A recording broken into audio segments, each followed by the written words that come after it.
Hello aspirants. आप सब अच्छे होंगे, मस्त होंगे और अपनी पढ़ाई को अच्छे से कर रहे होंगे। आज मैं आपको डीएसएसबी टीजीटी कंप्यूटर साइंस का 12 अगस्त का थर्ड शिफ्ट का पेपर कर रहा हूँ। आइए पहला क्वेश्चन देखते हैं।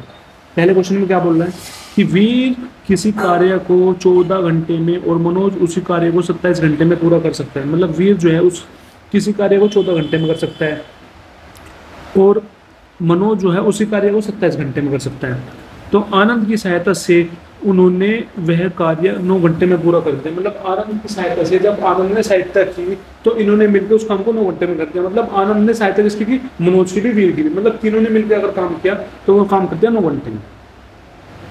फिर ये कह रहा है आनंद अकेला उस कार्य को कितने घंटे में पूरा कर सकता है। तो आनंद अकेला उस कार्य को कितने घंटे में पूरा कर सकता है। मतलब क्वेश्चन में बोला वीर है, वीर किसी काम को 14 घंटे में कर सकता है, मनोज किसी कार्य को 27 घंटे में कर सकता है। फिर इसने बोला आनंद की सहायता ली उन्होंने, तो आनंद ने जो सहायता की किसकी? वीर और मनोज की। तब इन्होंने काम को 9 घंटे में कर दिया। तो ये बताओ कि आनंद अकेला किसी कार्य को कितने घंटे में पूरा कर देगा। देखो इस क्वेश्चन को कैसे करेंगे। वीर जो है कितने घंटे में काम कर रहा है? 14 घंटे में। और मनोज जो है किसी काम को कितने घंटे में कर रहा है? 25 घंटे में। और आनंद की सहायता से वीर और मनोज ने, तीनों ने मिलकर कितने घंटे में काम किया? 9 घंटे में। तो हमसे पूछ रहा है कि अकेला आनंद ने कितने दिन में काम खत्म, अकेले आनंद ने कार्य को कितने घंटे में खत्म करेगा।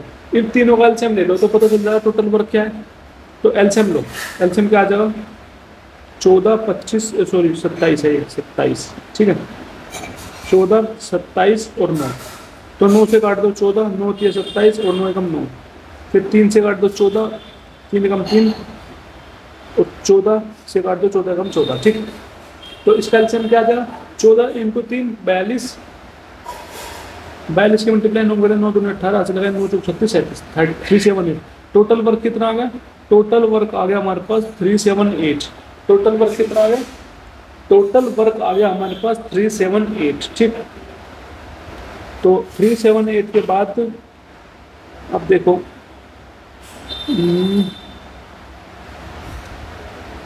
तो अगर हम टोटल वर्क में से टोटल टाइम डिवाइड कर देंगे तो हमें पता चल जाएगा उसने 1 घंटे में कितना काम किया होगा।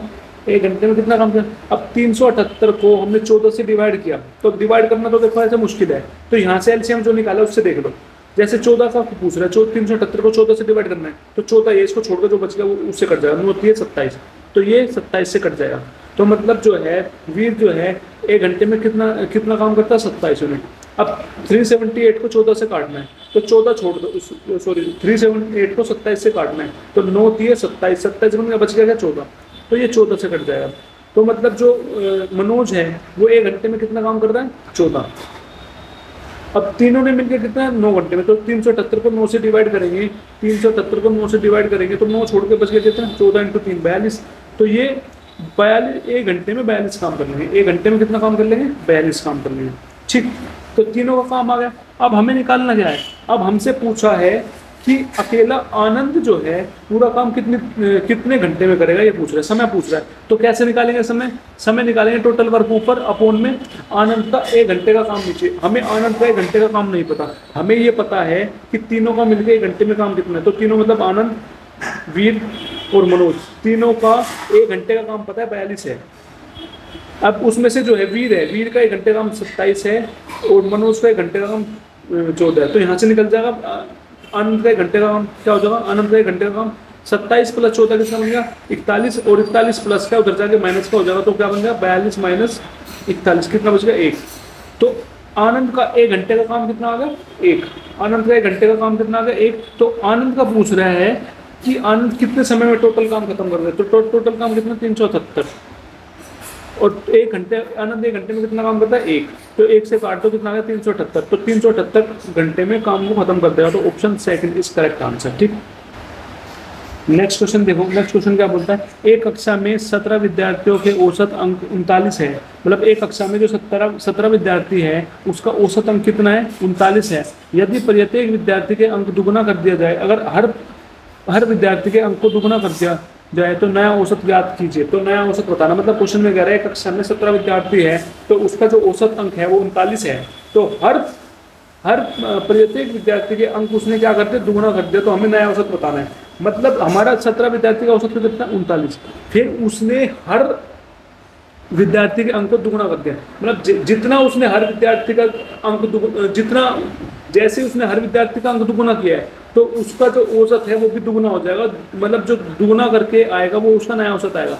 तो इसने कहा है ना 17 विद्यार्थियों का अंक तो है, औसत अंक 39, तो 39 अंक है, तो हर विद्यार्थी का उसने अंक जो है विद्यार्थी का अंक दुगुना कर दिया, तो उसका औसत भी जो नया औसत आएगा वो भी दुगुना हो जाएगा, मतलब 39 × 2 कर देंगे कितना आ जाएगा 78। तो इसका आंसर आ जाएगा थर्ड। ठीक है, थर्ड। अब देखो हमें सिंप्लीफाई करना है किसको, इसको ब्रैकेट में 15 × 19, फिर ब्रैकेट इनटू में ब्रैकेट में 3 / 3 इनटू में 19 - 15 ब्रैकेट में अपॉन 4, इसको सोल्व करना है। सबसे पहले क्या करें, जो ब्रैकेट वाले है उसको सोल्व कर लो। 15 ये ब्रैकेट में पहले इसको भी सोल्व कर लो, 15 की मल्टीप्लाई 19 में कर दो, तो 19 की मल्टीप्लाई जैसे 15 में करेंगे 9 × 5 = 45, 4 ऊपर 5 × 5 = 4, 9 और 1 और 9 कितना बन गया 5, 9 9 18, हाथ से लगा 1 2, कितना बन गया 285। इनटू में ब्रैकेट है 3 को डिवाइड करेंगे 3 से कितना बनेगा 1 बनेगा, इनटू 19 में से 15 गए 4 बचे, तो 4/4 ये क्या बन गया 1 बन गया। ठीक, तो ये बन गया 285 × 1 × 1 1, तो क्या बन गया 285, तो इसका आंसर हो गया सेकंड। ठीक है, देखो फोर्थ क्वेश्चन, देखो फोर्थ क्वेश्चन बड़ा लाजवाब है, इस टाइप का क्वेश्चन आ सकता है। 5000 की धनराशि 2 वर्ष 6 महीने की अवधि के लिए 10% वार्षिक चक्रवृद्धि ब्याज दर पर उधार दी जाती है।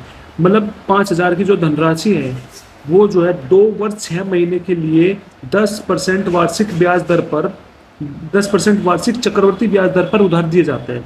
मतलब क्या दिया जाता है, चक्रवृद्धि ब्याज की दर पर उधार दिया जाता है 10% के रेट से 2 वर्ष 6 महीने के लिए, जहां ब्याज वार्षिक रूप से संयोजित है, जहां पे ब्याज क्या है वार्षिक रूप से संयोजित है।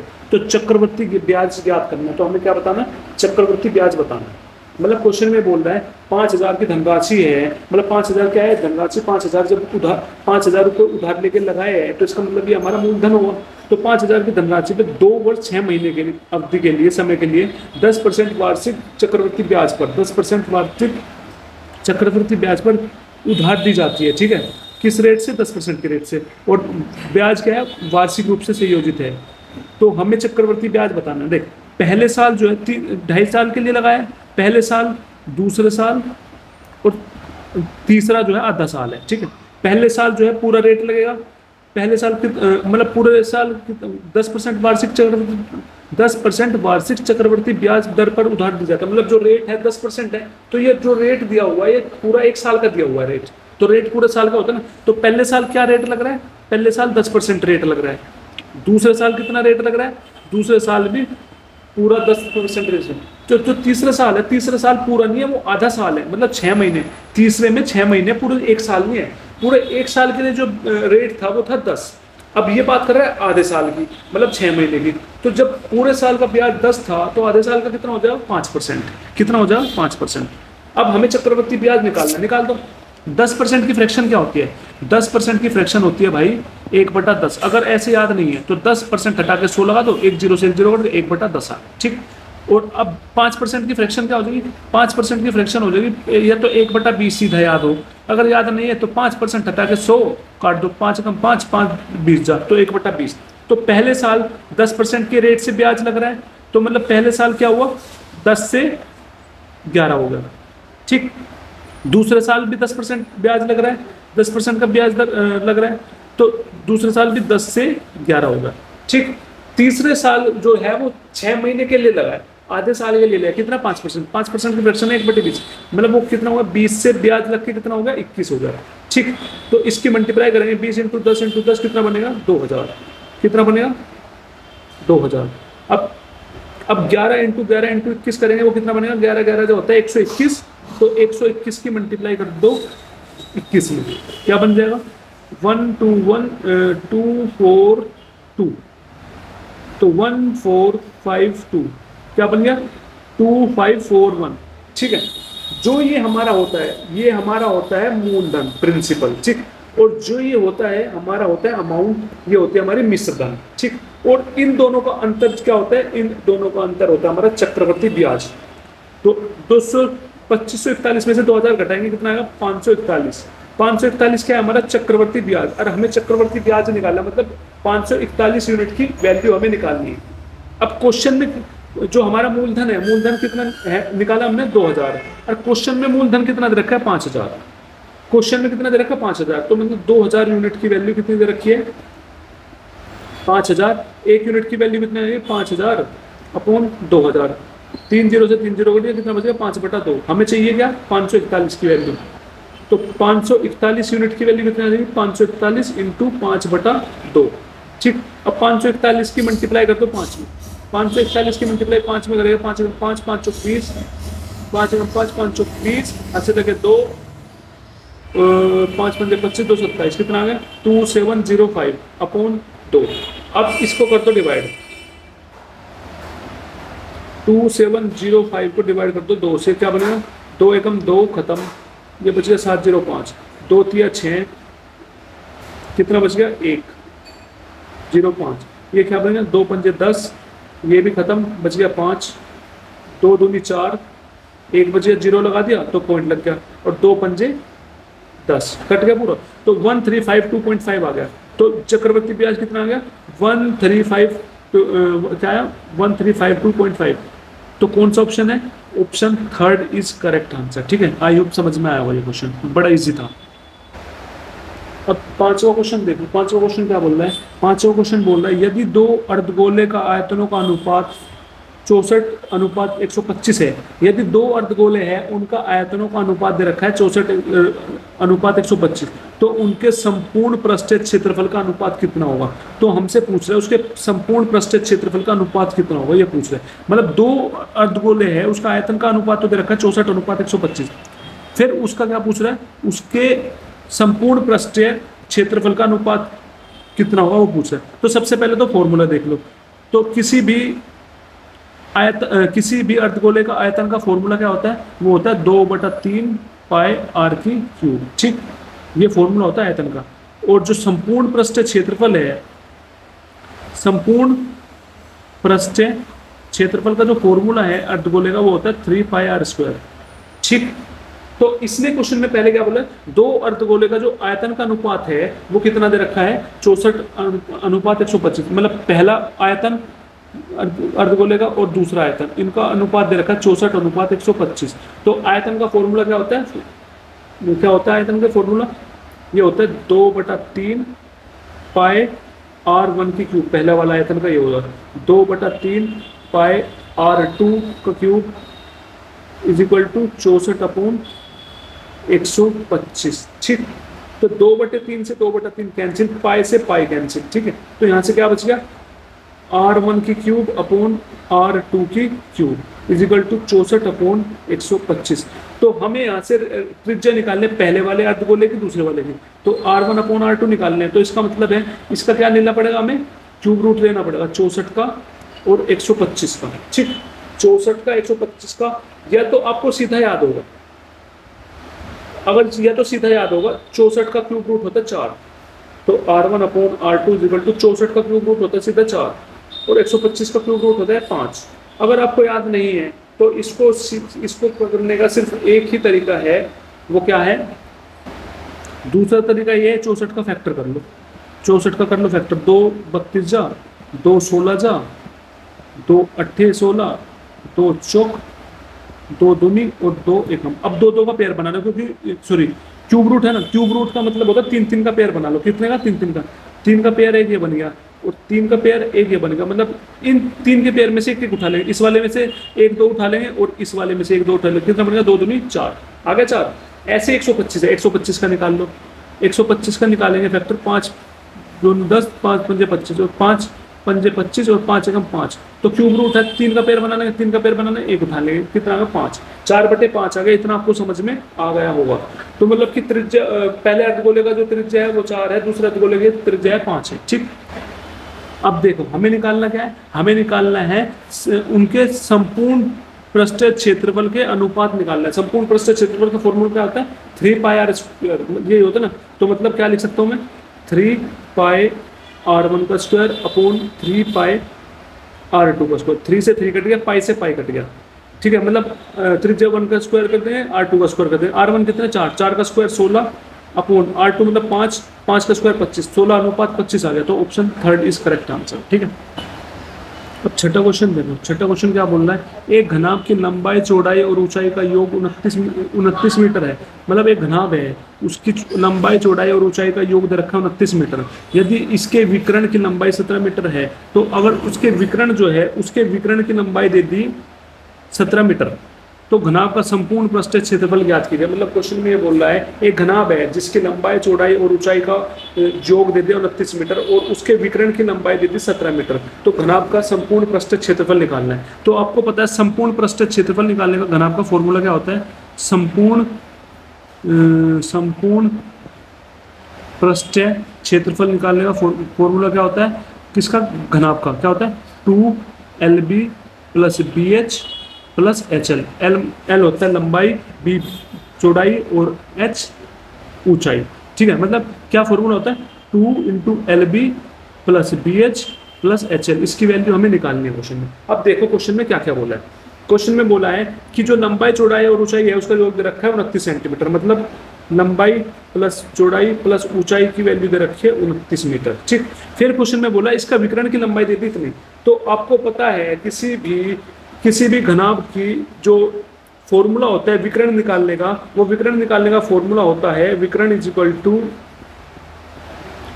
Under root L square plus B square plus H square. ठीक है, तो यहाँ से under root is equal to L square plus B square plus H square कितना आ जाएगा, 29। विकर्ण 29 है ना, तो 29। यहाँ से जैसे मैं इसका स्क्वायर रूट हटाऊंगा तो स्क्वायर रूट हटके क्या बन जाएगा, स्क्वायर रूट हटाऊंगा तो स्क्वायर रूट कैसे हटाएंगे, इसका स्क्वायर करके। तो L स्क्वायर, अगर जब मैं इसका इस वाले का स्क्वायर करूंगा तो स्क्वायर से स्क्वायर रूट हट जाएगा, तो क्या बन गया, L square plus B square plus H square is equal to 29 का स्क्वायर।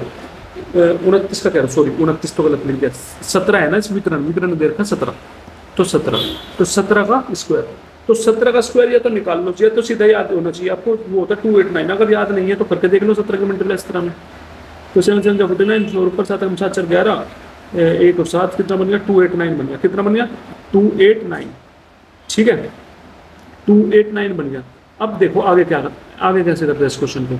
अब पता चल गया आपको, हमारे पास L square plus B square plus H square दे रखा है 289, और हमें निकालना क्या है, हमें निकालना है 2LB BH प्लस HL। ठीक है, 2LB plus BH plus HL।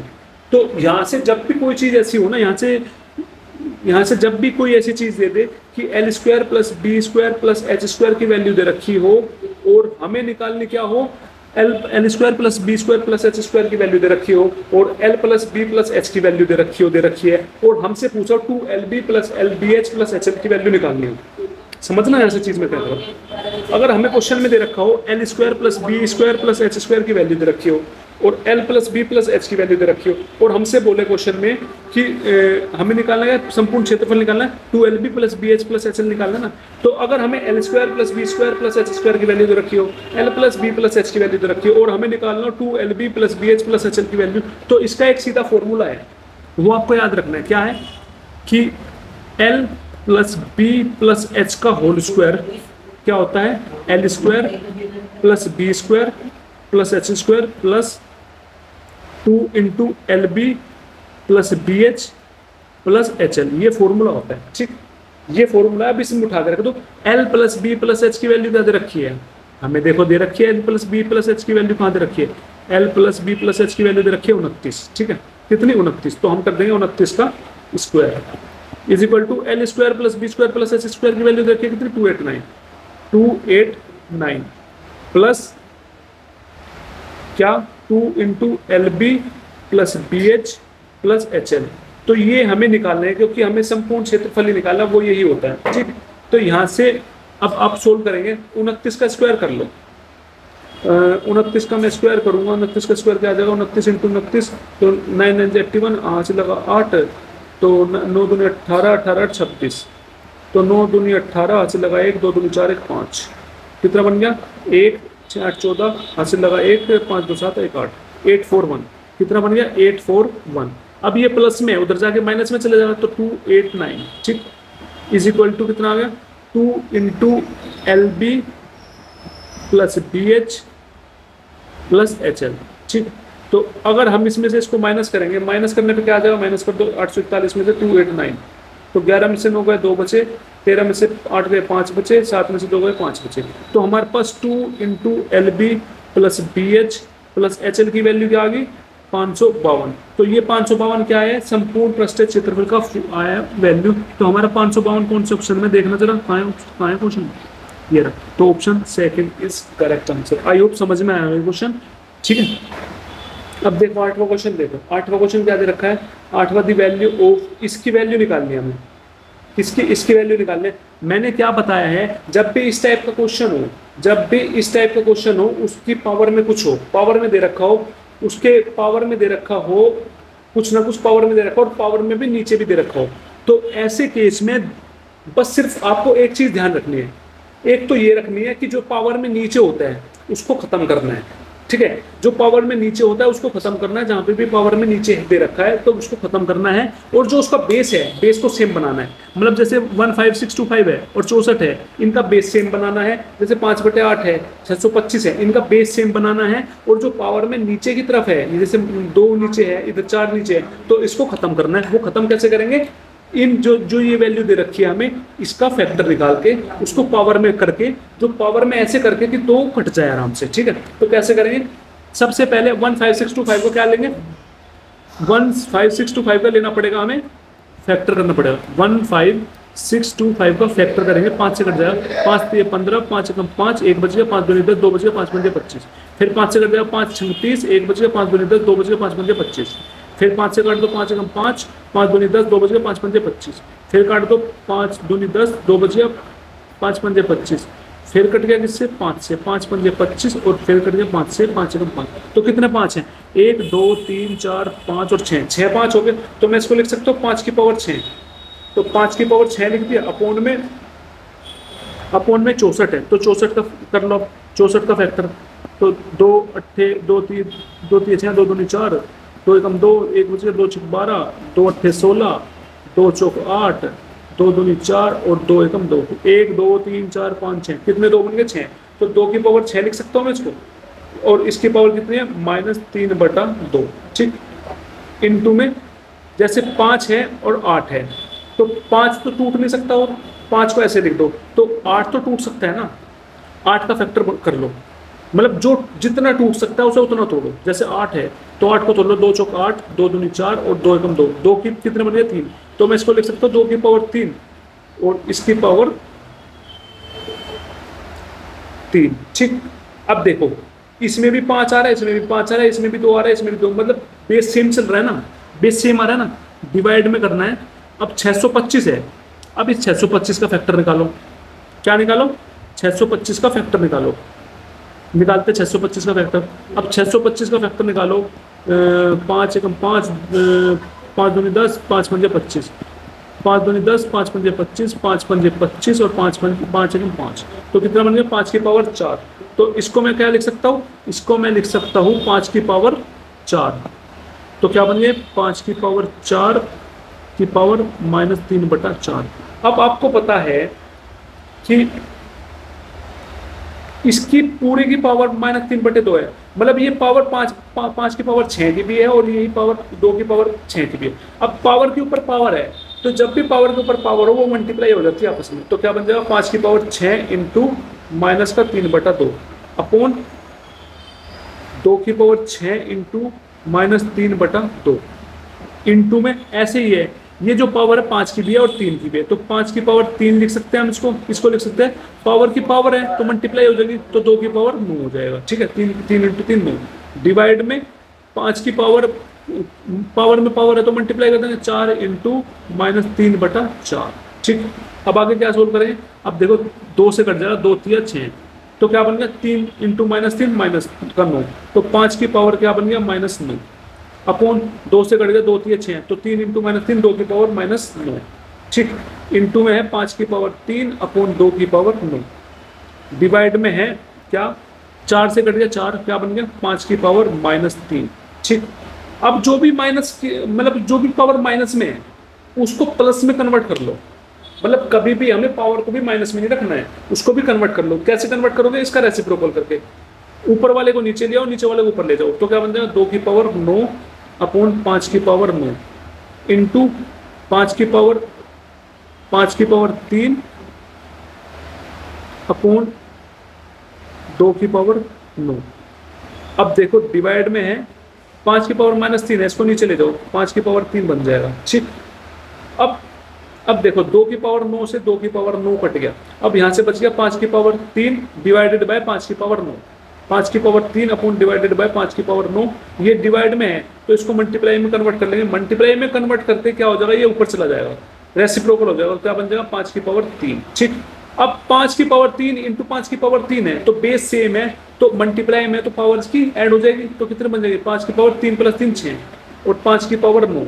अब आपको पता है बेस सेम है, पावर है और डिवाइड में है, तो क्या होगा, तो इसकी पावर माइनस हो जाएगी, तो 6 - 3 6 - 9 कर देंगे, 6 - 9 कर देंगे तो कितना बन जाएगा 5⁻³ तो क्या बन गया 5⁻³ तो माइनस में पावर कभी नहीं रखनी है, तो इसको नीचे ले जाएंगे तो 1⁻5⁻3 बन जाएगा, पॉजिटिव बन जाएगा। तो इसको क्या लिख सकते हैं 5 × 5 × 5 लिख सकते हैं, तो 5 × 5 = 25 × 125, तो 1/125 आ गया। तो ऑप्शन देख लो कौन से ऑप्शन में 1/125, तो 1/125 है चौथे ऑप्शन में, तो ऑप्शन 4 इज करेक्ट आंसर। ठीक है, अब देखो नोवा क्वेश्चन, देखो नोवा क्वेश्चन क्या बोल रहा है, एक परीक्षा में पूर्णांक 85 में से बी को 66 अंक मिले जबकि ए को 80 अंक मिले। मतलब एक परीक्षा है, उस परीक्षा में टोटल वो परीक्षा जो थी 85 मार्क्स की थी, कितने कितने अंक की थी 85 मार्क्स की। 85 में से बी को तो 66 अंक मिलते हैं जबकि ए को कितने अंक मिले 80 अंक मिले। तो ए के अंक बी के अंकों का लगभग कितना प्रतिशत है, मतलब ए के अंक जो है बी के अंकों का कितने प्रतिशत है। मतलब क्वेश्चन में बोला है परीक्षा में टोटल परीक्षा 85 मार्क्स की 85 अंक की थी, उसमें से बी को 66 अंक मिलते हैं जबकि ए को 80 अंक मिलते हैं। तो हमसे पूछ रहा है जो ए के अंक है वो बी के अंकों को कितना प्रतिशत है, बी के अंकों को कितना प्रतिशत। मैंने क्या बताया कितना प्रतिशत जिसके साथ होगा वो नीचे आया, तो कितना प्रतिशत किसके साथ है बी के अंकों का कितना प्रतिशत, कितने प्रतिशत किसके अंकों का बी का, तो बी के अंक आएंगे नीचे और दूसरा वाला जो है ए वो आएगा ऊपर। प्रतिशत निकालने हैं तो शो करते हैं, तो ए के अंक कितने 80 अपॉन बी के अंक कितने 66 इंटू 100। तो अब इसको काट दो, जिससे कटता हो, किससे कटेगा ये कट जाएगा भाई 2 से काट दो, 2 33 जा 2 40 जा। ठीक, तो यहाँ से क्या बन गया हमारे पास 4000 4000 अपॉन 33। अब इसको कर लो 16 का डिवाइड कर लो, और क्या 4000 है तो इसको 33 से डिवाइड करेंगे, 33 एकम क्या बनेगा 33 एकम 33 कितना बन गया 70, 33 दूनी 66। अब देख लो 12 आ गया, 12 सिर्फ एक ऑप्शन में और किसी में नहीं, सीधा सोल्व करने की जरूरत नहीं, सीधा 121 पे लगा दो, आंसर खत्म। मैं इसको सोल्व करके दिखा दो, 4 बच गया, तो 4 बचते ही फिर 1 0 उतार लिया, तो 33 एकम 33 कितना बच गया 7, 0 बढ़ा दी तो पॉइंट लग गया, 33 दूनी 66, तो कितना बन गया 121.2। देख वही आंसर आएगा, तो आगे करने की जरूरत नहीं, मतलब जहां पे आंसर मिल जाए ना वहीं छोड़ दो, आगे कर जितना टाइम बचा सको उतना टाइम। अब 10वां क्वेश्चन देखो, 10वां क्वेश्चन क्या बोल रहा है, 10वां क्वेश्चन बोल रहा है किसी विद्यालय में लड़कियों और लड़कों के अंकों का अनुपात 1:5 है। मतलब किसी विद्यालय में लड़कियां और लड़के का जो अनुपात है 1:5 है, मतलब लड़कियां 1 है लड़के 5 है। ठीक है, यदि लड़कियों की संख्या 232 है, अगर लड़कियों की संख्या 232 है तो लड़कों की संख्या ज्ञात कीजिए। क्वेश्चन में क्या बोल रहा है कि जो किसी विद्यालय में लड़कियां और लड़के हैं उसका अनुपात जो है कितना दे रखा है, वो दे रखा है 1:5। मतलब लड़कियां कितनी है 1 है और लड़के कितने 5 है। तो क्वेश्चन में क्या रखा है लड़कियों की संख्या 232 है, और जो क्वेश्चन लड़कियों की संख्या कितने 232 है, और जो हमने अभी निकाला वो लड़कियों की संख्या कितनी है 1 है। तो यहाँ से 1 यूनिट की वैल्यू कितनी आ गई 232। ठीक, तो ये पूछ रहा है लड़कों की संख्या ज्ञात कीजिए, तो लड़के कितने 5, तो 5 यूनिट की वैल्यू पूछ रहा है, तो 232 इंटू 5, तो 5 दूनी 10, लास्ट में 0 देख लो किसके भाई साहब, लास्ट में 0 तो 3 गया, तो सोल्व करना ही पड़ेगा उसको। 232 इंटू 5 से करेंगे, 5 दूनी 10, हाथ से लगा 1, 5 के 15 16, हाथ से लगा 1, 5 दूनी 10 11, तो 1160, तो ऑप्शन 3 इज करेक्ट आंसर। अब देखो 12वां क्वेश्चन देखो, 12वां क्वेश्चन क्या बोला, यदि कोई संख्या 4 और 6 दोनों से विभाज्य है, यदि कोई संख्या 4 से भी विभाज्य है और 6 से भी विभाज्य है, तो वह संख्या डैश से विभाज्य होनी चाहिए। मतलब कोई संख्या है वो 4 से भी विभाज्य है 6 से भी विभाज्य है, तो हमें बताना है वो कौन सी संख्या होगी जो दोनों से विभाज्य हो जाएगी। ठीक है, मतलब इसने क्वेश्चन में ये बोला है कोई संख्या है वो 4 से भी विभाज्य हो रही है और 6 से भी, दोनों से विभाज्य है, तो वह संख्या डैश से भी विभाज्य होनी चाहिए। तो वो संख्या जो हमें संख्या लानी है वो संख्या भी विभाज्य होनी चाहिए उन नंबर से। मतलब इसने कहा है कोई संख्या 4 से भी विभाज्य हो रही है 6 से भी, तो जो संख्या हमारी आएगी वो भी इनसे विभाज्य होनी चाहिए। या तो एक तरीका तो ये है कि ऑप्शन वाइज करो, 4 और 6 को देख लो किससे कट रहे हैं, 4 और 6 से विभाज्य करके देख लो, जिससे कट जाएंगे दोनों वो आंसर है। तो ये लंबा पड़ेगा आपको मेथड। तो हमें क्या करना है, सीधा उठा के इसका एलसीएम ले लो। इस टाइप के क्वेश्चन में क्या करना है, सीधा उठा के एलसीएम ले लो 4 और 6, 4 6 का एलसीएम ले लें, 2 दूनी 4, 2 3 6, 2 एकम 2, 3 एकम 3, 3 दूनी 6 दूनी 12, क्या आ गया 12। तो 12 कौन सा ऑप्शन में, ऑप्शन फर्स्ट में है 12, तो ऑप्शन 1 इज करेक्ट आंसर। मतलब सीधा क्वेश्चन में बोले 2 संख्या दे रखी है, यदि कोई संख्या है, कोई भी संख्या वो 4 से भी विभाज्य है और वो 6 से भी विभाज्य है, दोनों से विभाज्य है, तो हमें बताना वह संख्या जो है वो संख्या भी इनसे विभाज्य होनी चाहिए। ठीक है, वो संख्या विभाज्य होनी चाहिए। कौन सी संख्या, 12 संख्या। ठीक है, समझ गए ना। मतलब यही है कि वो संख्या बतानी है हमें कि जो 4 से भी विभाज्य हो 6 से भी विभाज्य हो, वो कौन सी है, 12 है। ठीक, अब देखो 14वां क्वेश्चन देखो। 14वां क्वेश्चन को करने का और कोई तरीका नहीं है, सिर्फ ऑप्शन के थ्रू ही करना पड़ेगा इसको। अब देखो पॉइंट को, जैसे ये पॉइंट है, पॉइंट को हम अपने लेफ्ट में, अगर हम पॉइंट को अपने लेफ्ट में खिसकाएंगे, जब भी पॉइंट को लेफ्ट में खिसकाएंगे, जितने भी लेफ्ट में खिसकाएंगे वो 10 की पावर लिखते चले जाएंगे, मतलब 10 की पावर उतने मल्टीप्लाई करते चले जाएंगे। मतलब एक पॉइंट खिसकाया तो 10 की पावर 1, 2 पॉइंट खिसकाया 10 की पावर 2, 3 पॉइंट खिसकाया 10 की पावर 3। अगर हम पॉइंट को राइट की तरफ ला रहे हैं, अब पॉइंट को खिसकाते हुए राइट की तरफ ला रहे हैं, तो हम क्या करेंगे, जितने अंक खिसका रहे हैं उतने 10 की पावर माइनस कर देंगे। अगर एक अंक खिसका रहे हैं तो 10 की पावर -1, 2 अंक खिसका रहे हैं 10 की पावर -2, 3 अंक खिसका रहे हैं तो 10 की पावर -3। इतना समझ गए। अब देखो फर्स्ट ऑप्शन क्या बोल रहा है, फर्स्ट ऑप्शन बोल रहा है जो 6 है, 6 के बाद पॉइंट लगाए और यहाँ पे पॉइंट कहाँ पे लगाए, यहाँ पे लगाए, तो कितने अंक खिसकाए यहाँ पे, 1 2 3 अंक खिसकाए, तो 3 अंक खिसकाया मतलब लेफ्ट में खिसकाया तो 10 की पावर 3 से मल्टीप्लाई कर देंगे। ठीक, फिर अगला है 31.76, तो 31.76 का मतलब है यहाँ पे पॉइंट लगा, यहाँ पे एक के बाद, तो जो पॉइंट यहाँ पे कितने अंक खिसकाना पड़ेगा, 1 अंक खिसकाना पड़ेगा किधर, लेफ्ट में, तो इसका मतलब है 10 की पावर 1 से मल्टीप्लाई करनी पड़ेगी। अब जैसे 0.61 है तो कहाँ पे किसका है, 61 पे किसका है, तो कितने, अब जा रहा है देखो राइट में कितने अंक छोड़ के जा रहा है, 2 अंक छोड़ के, तो इसका मतलब है 10 की पावर -2। अब आपको पता है कि अगर ये पूरा खत्म हो गया, मतलब अगर यहाँ पे 1 आ गया तो 1 आ गया तो ये आंसर हो सकता है, नहीं तो नहीं हो सकता। अब बेस सेम है तो मल्टीप्लाई में तो पावर ऐड हो जाएगी, तो 10 की पावर 3 + 1 4 -2, 10 की पावर 2 आ गया, तो ये तो पूरा खत्म नहीं हो रहा, तो इसका मतलब है ये बराबर नहीं हो सकता इसके। ठीक है, अब नेक्स्ट वाला देखते हैं। नेक्स्ट वाला क्या है, नेक्स्ट वाला है, अब देखो, अब पॉइंट कहाँ पे, पॉइंट है 2 के बाद, तो यहाँ पे पॉइंट कहाँ पे, यहाँ पे है, तो मतलब एक पॉइंट खिसका है लेफ्ट में, तो जब एक पॉइंट लेफ्ट में खिसका तो 10 की पावर 1 लिख सकते हैं। फिर यहाँ पे देखो, यहाँ पे वहीं पॉइंट है, तो कोई दिक्कत वाली बात नहीं है। अब जो है 6 2 के बाद पॉइंट है, तो यहाँ पे पॉइंट था, तो कितने अंक खिसका है, राइट में खिसका है कितने अंक, 3 अंक, तो 3 अंक खिसका है राइट में, तो इसका मतलब क्या लिख सकते हैं, 10 की पावर -3।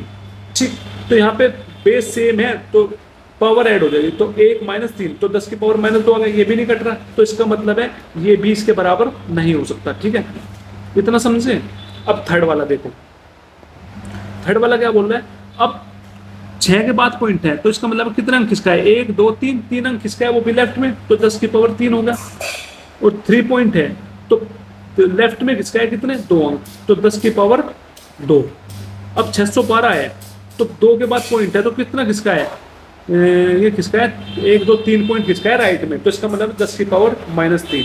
तो बेस सेम है, मल्टीप्लाई में तो पावर ऐड हो जाएगी, 10 की पावर 3 + 2 -3, तो 3 + 2 5, 5 में से 3 गए 2, 10 की पावर 2। तो ये भी नहीं हो सकता, क्योंकि पूरा खत्म होना चाहिए था, 1 आना चाहिए था, यहाँ पे 1 नहीं आ रहा। ठीक, तो इसका मतलब है तीसरा भी नहीं हो सकता। अब फोर्थ देखते हैं, तो फोर्थ 1 बच गया, यही आंसर होगा, पर मैं करके बता देता हूँ। अब 5 के बाद पॉइंट है, अब यहाँ पे पॉइंट यहाँ पे है, तो कितने खिसका है, लेफ्ट में 2 खिसका है, तो 10 की पावर 2। फिर यहाँ पे कितना खिसका है, पॉइंट खत्म कर दिया, पॉइंट खत्म करने का मतलब है इस पॉइंट को एक राइट में ले गए, राइट में ले गए तो मतलब 10 की पावर -8 इंटू, तो यहाँ पे देख, यहाँ पे है तो कितना अंक खिसका है, 6 पॉइंट पे गया है, तो यहाँ पे था 1 अंक खिसका है राइट में, तो इसका मतलब है 10 की पावर -1। तो बेस सेम है, मल्टीप्लाई में तो पावर ऐड हो जाएगी, तो 2 -1 -1। तो दो में से एक गया, एक बचा, और एक में से एक गया, 0 बचा, तो 10 की पावर 0, 10 की पावर 0 क्या होता है 1, तो आ गया ना 1। तो ये फोर्थ ऑप्शन हो जाएगा। ठीक है, आई होप समझ में आया होगा। ये आपको लगेगा कि टाइम लग रहा है, इसमें टाइम नहीं लगेगा, जब आप खुद करने बैठोगे ना बहुत जल्दी सोल्व कर दोगे, क्योंकि ये समझाने में टाइम लगता है, वैसे इतना टाइम नहीं लगना। अब 15वां क्वेश्चन देखो, 15वां क्वेश्चन क्या बोल रहा है, 15वां क्वेश्चन बोल रहा है एक वर्गाकार प्लॉट का क्षेत्रफल 39601 मीटर स्क्वायर है। मतलब एक वर्गाकार प्लॉट है जिसका क्षेत्रफल दे रखा है 39601 मीटर। प्लॉट की प्रत्येक भुजा की लंबाई ज्ञात कीजिए। तो हमें प्लॉट जो है उसका क्या बताना है, भुजा बतानी है, भुजा कितनी होगी, भुजा की लंबाई बतानी है। अब आपको पता है क्वेश्चन में क्या दे रखा है, वर्गाकार प्लॉट है, उसका क्षेत्रफल दे रखा है, तो वर्ग और भुजा निकालनी है। तो वर्गाकार जो है, वर्गाकार का क्षेत्रफल का फॉर्मूला क्या होता है, भुजा इंटू भुजा। मतलब भुजा मान ली एस, तो एस इंटू एस, मतलब एस इंटू एस होता है एस का स्क्वायर। ठीक, वो कितनी दे रखी है 39601, ये हमारी भुजा है, ये है, इसका स्क्वायर दे रखा है। तो इसका मतलब है भुजा निकालने के लिए क्या करना पड़ेगा, इसका स्क्वायर रूट निकालना पड़ेगा। इसका क्या निकालना पड़ेगा, स्क्वायर रूट निकालना पड़ेगा। ठीक है, तो इससे हमारी भुजा आ जाएगी। तो वो स्क्वायर रूट कैसे निकालेंगे, अब हमें इसका स्क्वायर रूट निकालना है 39601। जब भी हमसे बोले स्क्वायर रूट निकालना है तो पहले हम लास्ट से दो का पेयर बनाएंगे। ये 2 का पेयर बन गया, बचे हुए का पेयर बना लो। ठीक, अब जो 2 का पेयर बना है 1, अब ये देखो हम यूनिट डिजिट में कितने, मतलब किसका स्क्वायर करें कि 1 आ जाए। 1 का स्क्वायर करेंगे तो 1 आएगा, 2 का स्क्वायर करेंगे तो 4 आएगा, नहीं हो सकता। 3 का स्क्वायर करेंगे 9 बनेगा, नहीं बन रहा। 4 का स्क्वायर करेंगे 6 बन रहा लास्ट में, तो यहाँ पे तो 1 बनाना है। तो 5 का स्क्वायर करेंगे लास्ट में 5 बनेगा, नहीं बन सकता। 6 का स्क्वायर करेंगे 36, लास्ट में 6 बन रहा है, नहीं बन सकता। हमें बनाना कितना, 1 बनाना है। तो 7 का स्क्वायर करेंगे 7 7 49, लास्ट में 9 बन रहा है। 8 का स्क्वायर करेंगे 8 64, लास्ट में 4 बन रहा है। 9 9 81, 9 9 जा 81, 9 का स्क्वायर करेंगे 81, तो लास्ट में 1 बन रहा है। और यहाँ पे भी लास्ट में क्या बन रहा है 1, और 1 का स्क्वायर करेंगे तो 1 बन रहा है, लास्ट में यहाँ पे भी 1 बन रहा है। मतलब या तो लास्ट में 1 होगा या लास्ट में 9 होगा, इन दो में से एक हो सकता है। अब 396 के आसपास देखो कौन सा स्क्वायर बैठ रहा है, किसका स्क्वायर करें 396 के आसपास बैठ जाए। अगर मैं देखो 19 का स्क्वायर कितना बैठेगा, 19 9 9 81, चलेगा 8 9 9 17 और में 1 9 7 16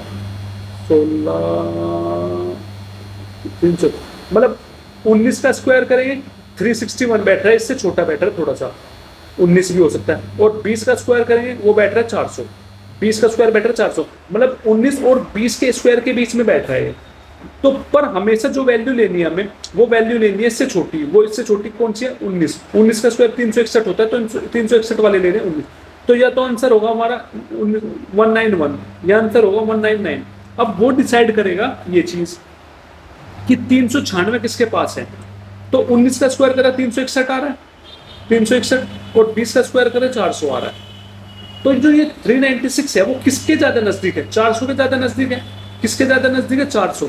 400 मतलब 20 वाले के नजदीक है। 20 वाला है बाद वाला, 20 वाला कौन सा, बाद वाला। तो बाद वाला है तो ये बाद वाला हम उठा लेंगे, उससे बाद वाला उठा लेंगे। अगर पहले वाले के नजदीक होती तो पहला वाला उठाते थे, ये वाला उठाते। पर इसने कहा 400 किसके नजदीक है, 20 के। 20 कौन सा, बाद वाला। बाद वाला मतलब 199। तो क्या आ गया इसकी साइड, इसकी भुजा आ गई 199। हमें भुजा ही निकालनी थी, तो कौन सा ऑप्शन हो गया, option first is correct answer. ठीक है,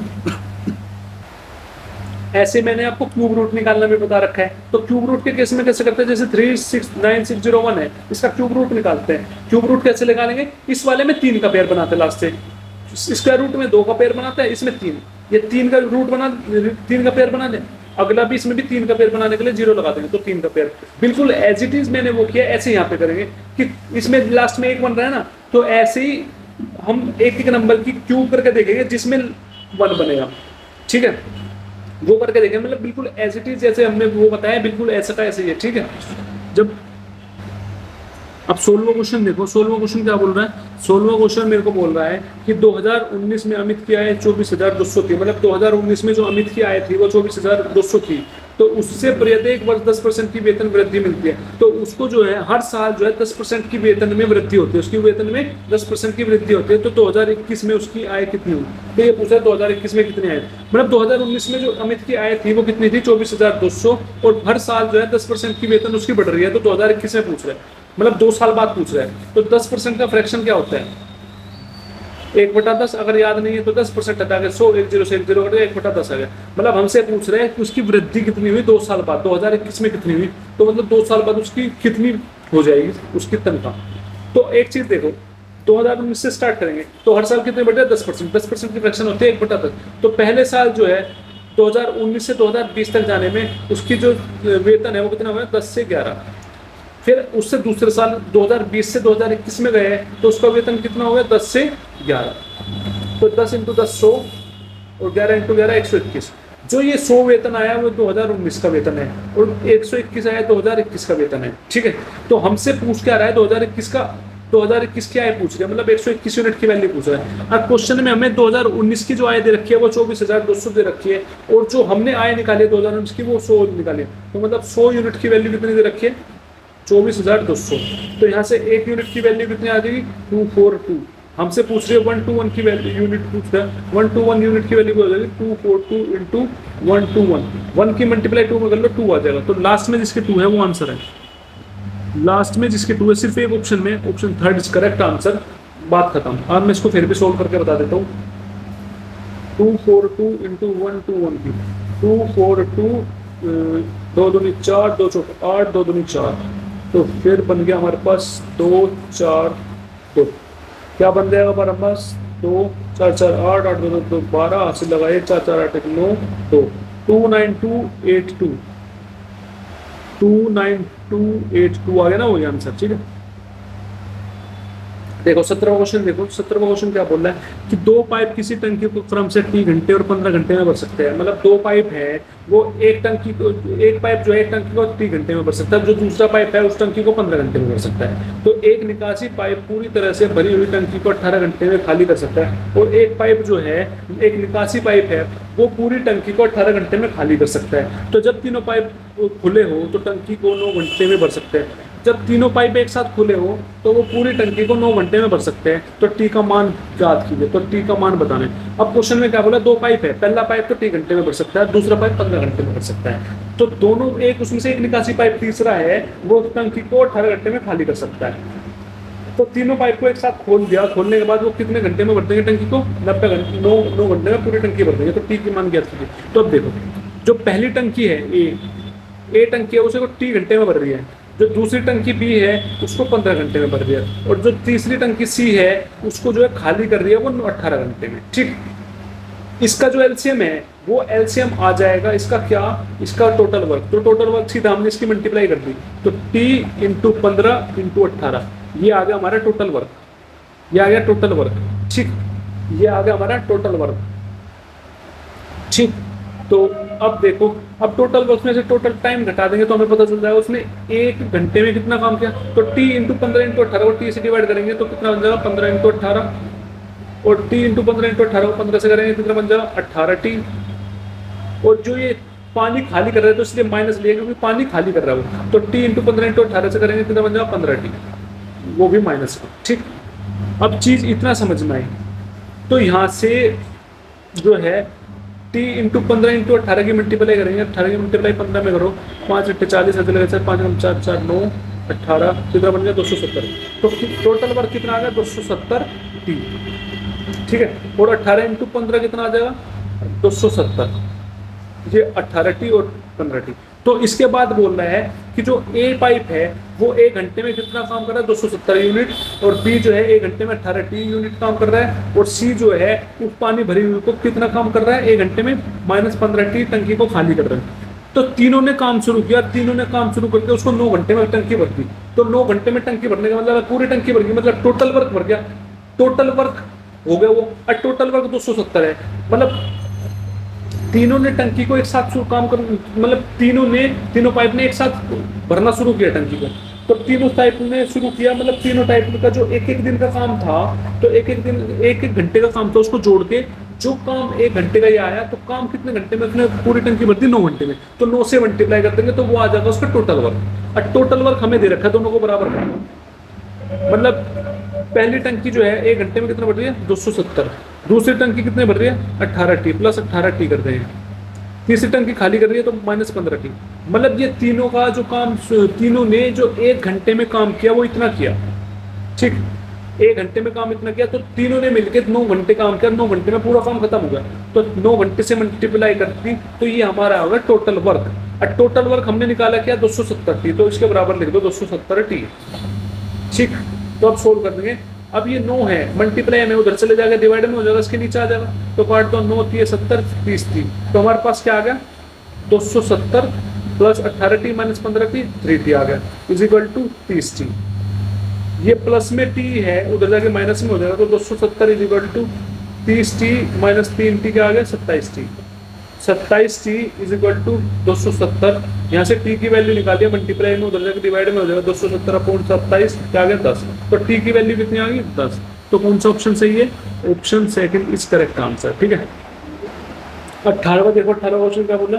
फर्नीचर की 3 वस्तु का औसत मूल्य 17,310 है। जो फर्नीचर है, फर्नीचर की जो 3 वस्तु है उनका औसत मूल्य दे रखा है 17,310, और यदि तीनों मूल्यों का अनुपात है 3:5:7, और तीनों जो 3 वस्तु है उनका मूल्य का अनुपात दे रखा है 3:5:7, तो सबसे महंगी वस्तु क्या होगी? तो हमें सबसे महंगी वस्तु का मूल्य पूछ रहा है, मतलब 7 यूनिट की वैल्यू पूछ रहा है। किसकी वैल्यू पूछ रहा है? 7 यूनिट की वैल्यू पूछ रहा है, समझ रहे हैं? मतलब फर्नीचर की 3 वस्तु का औसत मूल्य तो दे रखा है 17,310, और 17,310 दे रखा है, और उनके मूल्य का अनुपात दे रखा है 3:5:7, ठीक है। तो औसत मूल्य दे रखा है, तो मतलब है मूल्य, इन मूल्य का औसत अनुपात निकालना पड़ेगा। तो मतलब इसको क्या मान लूंगा मैं? अनुपात को मान लूंगा 3x है, एक दूसरा 5x है, एक 7x है, ठीक है। तो तीनों को जोड़ देंगे, 3x plus 7x plus 5x upon 3, क्योंकि औसत निकालना है। तो ये आ गया 17,310। अब 17,000 ये डिवाइड में उधर जाके मल्टीप्लाई में हो जाएगा, तो 17,310 इंटू 3 इज इक्वल टू क्या आ गया? 7 + 3 10, 10 + 5 15x, कितना आ गया? 15x। यहाँ से x की वैल्यू क्या आ जाएगी? 17,310 इंटू 3 अपॉन में 15, तो 3 से कट 3 पंजे 15, 5 से कट 5 से 15, 2 23 5 24, 3 बज गए 5 30, 1 बज गए 5 10। तो क्या बन गया? x की वैल्यू बच गई 3462। हमसे किसकी वैल्यू पूछ रहा है? जो सबसे महंगी वस्तु है। महंगी वस्तु क्या है? 7x की वैल्यू पूछ रहा है। तो एक x की वैल्यू कितनी है? तो 7x की वैल्यू कितनी होगी? 3462 इंटू 7 दूनी 14, लास्ट में 4 देख ले किसके है, वही आंसर है। लास्ट में 4 किसके? एक में, तो fourth answer is correct answer. मैं करके दिखा देता हूँ फिर भी। 3462 7 कितना आ जाएगा? 7 दूनी 14, 80 लगा 7 से 42 43, 7 से लगे 4, 7 चौक 28, 4 32, 8 से लगे 3, 7 21, 3 24। आगे देखो ये आंसर आ गया ना, ठीक है। या सीधा और भी शॉर्ट में करना है इस चीज को आपको, तो और भी शॉर्ट में आप कर सकते हो। कैसे? देख लो, और भी शॉर्ट में थोड़ा सा बता देता हूँ मैं आपको। अब औसत दे रखी है 17,310, 3 वस्तु के दे रखे हैं। तो इस औसत में 17,310 में औसत 3 है, तो 3 की मल्टीप्लाई कर देंगे तो उसका योग हो गया। और इनका मूल्य का योग कितना है? 7 + 5 12, 12 + 3 15, तो 15 अपॉन में 15। और हमें किसकी वैल्यू निकालनी है? महंगी वस्तु की। कितने? 7, तो इंटू 7 निकाल दो, सोल्व कर दो। 3 पंजे 15, 5 से काट दो, 5 3 15, 2 बच गया, 5 24, 3 बच गया, 5 30, 5 दूनी 10, तो वही आ गया ना 3 वोल्ट से मल्टीप्लाई करेंगे तो आंसर वही आ जाएगा, ठीक है।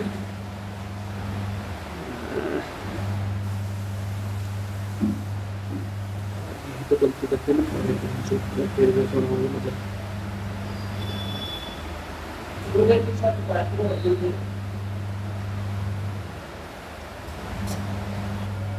अब 20वां क्वेश्चन देखो। 9.33 + 6.444 का भिन्न रूप निकालना है। किसका? 9.333 + 6.444 एंड सो ऑन का हमें क्या निकालना है? भिन्न निकालना है। तो वो कैसे निकालेंगे? अब चीज देख कैसे निकालेंगे। तो आपको पता है, मैं इसको ऐसे लिख सकता हूँ 9 + 0.3333 एंड सो ऑन लिख सकता हूँ, प्लस 6 + 0.444 एंड सो ऑन लिख सकता हूँ, ठीक। तो 9 + 6 कितना बन गया? 15, प्लस जो 0.33333 है बार बार रिपीट हो रहा है, तो इसको मैं लिख सकता हूँ 0.3 बार प्लस 0.4444 बार बार रिपीट हो रहा है, तो इसको लिख सकता हूँ 0.4 बार। ठीक है, 15 प्लस 0.3 बार है, तो क्या पता है थेसिस जो वैल्यू है सीधे रख दो 3, जो दूसरी 3 है, 3 रखे, ठीक, अपॉन में पॉइंट के बाद में जितने पे बार है उतने 9 लगा दो, 9 लगा दिया, ठीक। और अगर बार जिस पे नहीं होता उतने 0 लगा देते हैं।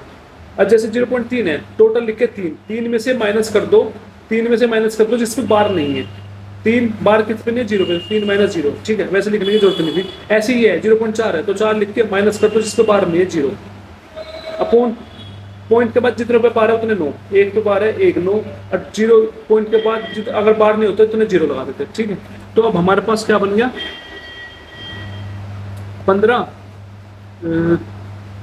15 प्लस 3/9 प्लस 4/9, ठीक।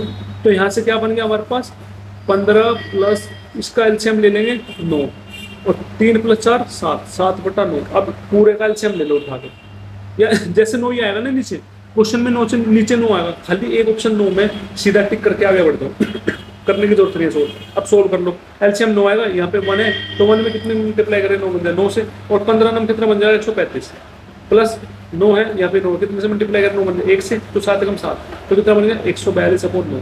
देखो आंसर हो गया, ठीक।